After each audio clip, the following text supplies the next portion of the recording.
Good morning student, welcome back to next class.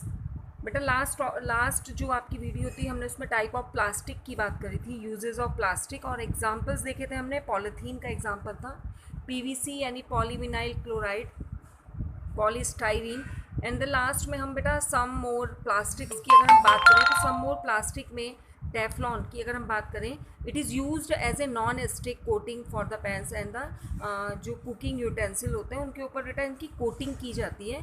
और क्या advantage होता है? The advantage of such a coating is that it does not allow food to stick to the vessel. यानी अगर Teflon की coating अगर हम आपने पैन या यूटेंसिल यानी जो आपके कुकिंग यूटेंसिल्स होते हैं उस पर अगर हम इनकी कोटिंग करें बेटा, तो जो हमारा फूड मटेरियल है वो वेसल के ऊपर चिपकता नहीं, यानी पेस्ट नहीं होता है। This help in cooking with less oil. उससे क्या होता है बेटा, जो हमारा खाना है वो कम ऑयलिंग में ही बन जाता है, यानी कम ऑयल लगता है और हमारा खाना बन जाता है। नेक्स्ट अगर हम नेक्स्ट एग्जाम्पल की बात करें बेटा, बेकेलाइट है। It is a thermosetting plastic which is use in the making switch board, plugs, electric fittings. बेटा ये क्या होता है? Bad conductor of electricity heat होते हैं। अगर आपने देखा होगा कि जो हमारे यूटेंसिल होते हैं, जैसे कुकर की बात करें तो पीछे वाला जो पार्ट होता है ब्लैक कलर का वो भी बेकेलाइट का ही बना हुआ होता है, जबकि स्विच बोर्ड है, प्लग है, वो सब किसके हैं? बेकेलाइट के बने हुए होते हैं। मेलेमाइन की बात करें बेटा, it is also called Formica, इसको हम फॉर्मिका भी बोलते हैं। It is use to make table tops and also it is use for the crockery and dinner set. किस किस के हमारे जो डिनर सेट होती हैं उनकी क्रोकरी बनाने के भी ये काम आता है।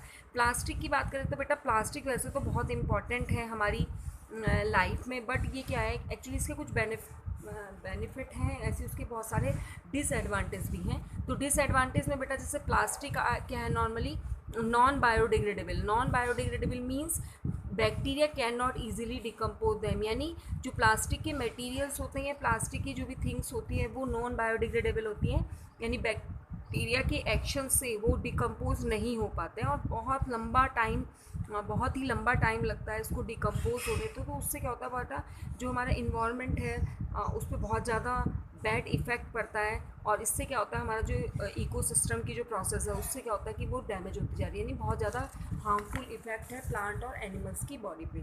नॉर्मली क्या होता है कि जो बेटा आपके प्लास्टिक होते हैं डज नॉट बर्न कम्प्लीटली, यानी जो आपकी प्लास्टिक है वो कम्प्लीटली बर्न नहीं होती है।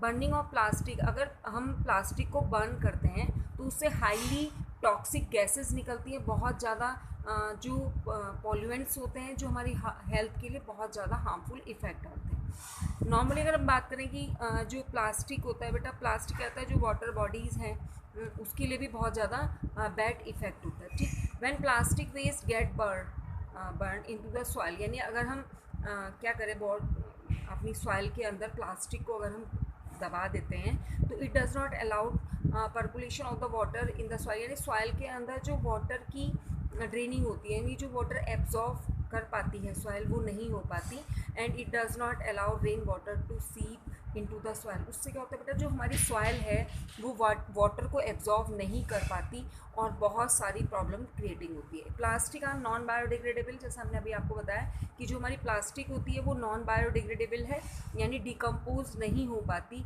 और डिकम्पोज नहीं होने से क्या होता है कि उसका अगर हम प्रॉपर वे में हम उसका मतलब उसको अगर अच्छे से आपने कहीं इधर उधर भी डाल दिया तो उसका बहुत ज़्यादा बैड इफेक्ट पड़ता है बेटा। ठीक है, मैनी एनिमल्स सच एज, अगर हम काऊ मतलब बहुत सारे एनिमल हैं जैसे काऊ की बात करें या जो घूमने वाले डॉग हैं उनकी बात करें, तो उससे क्या होता है वो क्या करते हैं स्वेल कर लेते हैं, यानी प्लास्टिक की जो कंटेनर प्लास्टिक की जो पॉलीज होती है उसको खा लेते हैं। तो उससे क्या होता है बेटा उनकी ना रेस्पिरेटरी प्रॉब्लम हो जाती है, यानी सांस लेने में उनको दिक्कत होने लगती है, चोकिंग एंड द डेथ हो जाती है, यानी बेटा अगर गले में फंस जाएगी सांस नहीं ले पाएंगे और उससे क्या हो जाती है उनकी डेथ हो जाती है। तो प्लास्टिक के बहुत ज़्यादा बहुत बेनिफिशियल है हमारे लिए, लेकिन बेटा उसके बहुत ज़्यादा बैड इफ़ेक्ट्स भी हैं। तो बैड इफ़ेक्ट के लिए मतलब इसमें कुछ प्रोसेस किए गए हैं। The 3 Rs of plastic waste management. What is the 3R? 3R का मतलब होता है बेटा रिड्यूस, रीयूज़ या रिसाइकिल, यानी जो प्लास्टिक मटेरियल्स हैं is the one only way to minimize the environmental problem caused by the plastic. यानी प्लास्टिक को हम रिड्यूस करके रीयूज़ करते हैं और रिसाइकलिंग करके इनके जो बैड इफ़ेक्ट्स को थोड़ा सा कम कर सकते हैं। रिड्यूस में हमें क्या करना होता है बेटा, रिड्यूस जो using plastic as much as possible, यानी प्लास्टिक की जो मटेरियल है, प्लास्टिक की चीज़ों को हम क्या करें, अवॉइड करें बेटा। उनकी मतलब उनके प्लेस पर हम यूज़ पेपर बैग, क्लॉथ के बैग होते हैं, जूट बैग होते हैं। तो नॉर्मली अगर क्या करें, हम शॉपिंग करने अगर हम जा रहे हैं तो कोशिश करें अपने घर से ही क्लॉथ बैग या जूट का जो बैग है उसको लेके जाएं, जिससे थोड़ा सा इसको हम रिड्यूस कर सकें। यानी उसकी जो क्वांटिटी है, हमारे में जो इम्पोर्टेंस है ज़्यादा, उसको थोड़ा सा हम उसको कम कर सकें।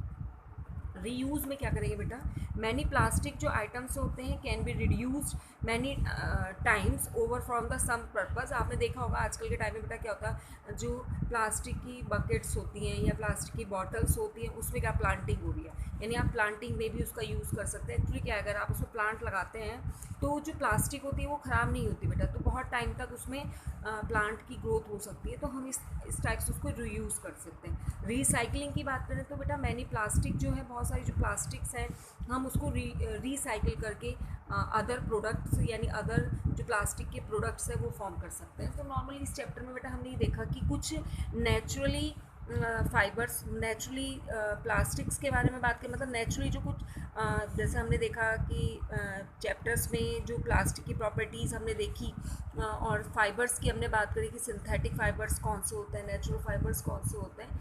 तो नॉर्मली आपको इस चैप्टर को रीड करना है। नेक्स्ट वीडियो में बेटा मैं आपको इस चैप्टर की एक्सरसाइज सेंड करूँगी, तो आपको बहुत ध्यान से एक बार चैप्टर रीड कर लेना, और अगर किसी भी यू हैव एनी डाउट, कोई भी प्रॉब्लम है तो आप अपने टीचर से डिस्कस कर सकते हैं। ठीक, तो थैंक यू वेरी मच बेटा।